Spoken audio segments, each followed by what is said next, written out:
ખેંચી લ્યો છે.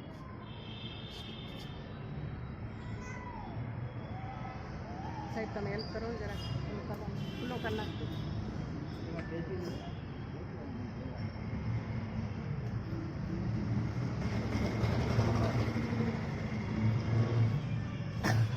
ખુલ્લો છે ને મારો ફોન. હાલો બોલો. एक साथ राष्ट्रगान शुरू करेंगे। शुरू कर।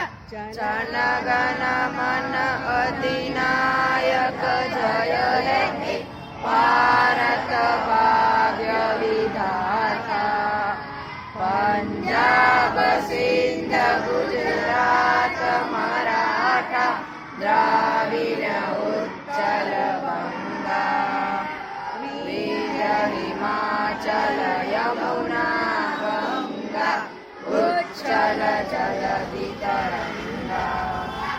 तव शुभ नामे जागे तव शुभ आशीष मागे गाए तव जय गाथा। जन गण मंगलदायक जय हे भारत भाग्य विधाता।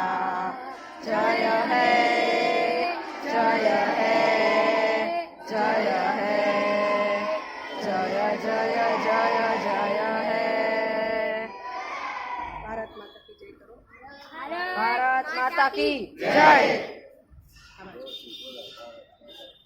બોલાવો. દર્શક મિત્રો નમસ્કાર. વાંકાનેરમાં અંકુર પ્રાથમિક શાળા ત્યાં 26મી જાન્યુઆરી નિમિત્તે દોશી પરિવારના જતીનભાઈ દોશી અને એમના પિતાશ્રી કીર્તિભાઈ દોશીના વરદ હસ્તે ધ્વજવંદન કરવામાં આવેલું. કીર્તિભાઈ એટલે આપણા ડિયર ટ્રસ્ટીશ્રી તથા મારા વહાલા વિદ્યાર્થી ભાઈ બહેનો, વીરતા, શૌર્ય અને દેશભક્તિ જેવા શબ્દો જ્યારે પણ મારા મનમાં ગુંજી ઉઠે છે ત્યારે મને એક જ વ્યક્તિ યાદ આવે છે જેને આપણે ભારતના વીરપુત્ર મહારાણા પ્રતાપ તરીકે ઓળખીએ છીએ. મહારાણા પ્રતાપનો જન્મ 9 મે 1540માં રાજસ્થાનના કુંભલગઢમાં થયો હતો. મહારાણા પ્રતાપ ભારતના એક મહાન યોદ્ધા હતા. મહારાણા પ્રતાપના પિતાનું નામ ઉદયસિંહ અને તેમની માતાનું નામ જયવંતાબાઈ હતું. મહારાણા પ્રતાપ બાળપણથી તેમના દાદા રાણા સાંગા જેવા યુદ્ધ કળામાં નિપુણ હતા. રાજા ઉદયસિંહ મૃત્યુ પામ્યા પછી મહારાણા પ્રતાપ રાજા બન્યા. મહારાણા પ્રતાપના જીવનનું અગત્યનું અને મહત્વનું યુદ્ધ જે હલ્દી ઘાટીના નામે ઇતિહાસમાં પ્રખ્યાત છે. હલ્દી ઘાટીનું યુદ્ધ 18 જૂન અને 1576માં દિને થયું હતું. આ યુદ્ધ વિશે ઇતિહાસમાં એવું જાણવામાં આવે છે કે મહારાણા પ્રતાપે બહલોલ ખાન પર એટલો બળપૂર્વક વાર કર્યો હતો કે બહલોલ ખાન તેના ઘોડા સાથે ચીરાઈને 2 ભાગમાં પડી ગયા હતા. આ યુદ્ધમાં ચેતકને ભારે ઈજા પહોંચી હતી, પરંતુ પણ તેને મહારાણા પ્રતાપને સમગ્ર યુદ્ધ ભૂમિમાંથી બહાર કાઢી અંતિમ શ્વાસ લીધા. જ્યારે પણ મહારાણા પ્રતાપની વાત કરીએ તો દાનવીર ભામાશાહને કેમ ભૂલાય. તેમણે જે મહારાણા પ્રતાપના પરમ મિત્ર, સહયોગી, સલાહકાર અને વિશ્વાસપાત્ર હતા. તેમણે એટલું દાન આપેલું કે 25,000 સૈનિકો 12 વર્ષ સુધી નિર્વાહ રહી શકે તેમ હતા. આવા મહાપરાક્રમી પુરુષને મારા સત નમન અસ્તુ. રાધે રાધે.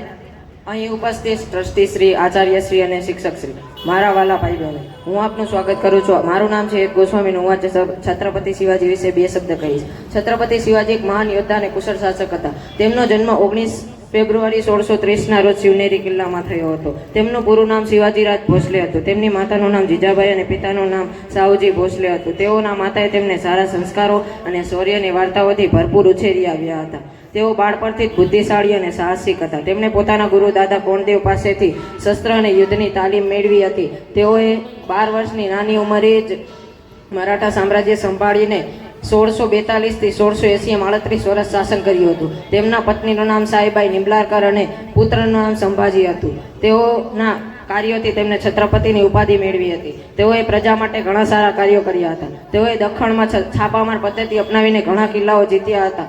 તેઓના મહિલાઓ અને ગરીબો માટે પણ ઘણા સારા કાર્યો કર્યા હતા. તેઓએ મરાઠા સામ્રાજ્યમાં મુગલો સામે સફળ લડાઈઓ લડી પોતાની ઓળખ બનાવી હતી. મુગલ બાદશાહ ઔરંગઝેબના મુખ્ય સેનાપતિ કે જેણે છત્રપતિને પકડવા માટે મદદ કરી હતી. શાહિસ્ત ખાન, ઇનાયત ખાન, મિર્ઝા રાજા જયસિંહ, ઉદયભાન રાઠોડ વગેરે. આખરે છત્રપતિ શિવાજી 3 એપ્રિલ 1680ના રોજ રાયગઢના કિલ્લામાં મૃત્યુ પામ્યા હતા. આમ તેમણે પોતાનું આખું જીવન સ્વરાજ માટે સમર્પિત કરી દીધું હતું. તે ખરેખર મહાન યોદ્ધા હતા. રાધે રાધે, જય ભવાની. શિક્ષક શ્રી, મહેમાન શ્રી તથા મારા વાલા વિદ્યાર્થી મિત્રોને મારા સાદર પ્રણામ. હું આજે રાણી લક્ષ્મીબાઈ વિશે થોડુંક જણાવીશ. રાણી લક્ષ્મીબાઈ ભારતના એક મહાન યોદ્ધા હતા. તેને ઝાંસીની રાણી તરીકે પણ ઓળખવામાં આવે છે. તેમનો જન્મ 19 નવેમ્બર 1828માં ઉત્તર પ્રદેશના વારાણસીમાં થયો હતો. જન્મ સમયે તેમનું નામ મણિકર્ણિકા અને ઉપનામ મનુ રાખવામાં આવ્યું હતું. તેમના પિતાનું નામ મોરોપંત તાંબે અને માતાનું નામ ભાગીરથીબાઈ હતું. નાનપણથી તે બહાદુર, નીડર અને હિંમતવાન હતા. તે યુદ્ધ કલા, ઘોડાસવારી તથા તીરંદાજીમાં ખૂબ જ હોશિયાર હતા. તેમના લગ્ન મે મહિનામાં 1842માં ઝાંસીના રાજા ગંગાધર રાવ સાથે થયા હતા. તેમના પુત્રનો જન્મ 1851માં થયો હતો. તેનું નામ દામોદર રાવ હતું. રાજા મૃત્યુ પામ્યા પછી અંગ્રેજોએ ઝાંસી પર કબજો કરવાની કોશિશ કરી, પણ રાણી લક્ષ્મીબાઈએ કીધું કે હું પોતાની ઝાંસી નહીં આપું અને નહીં આપું.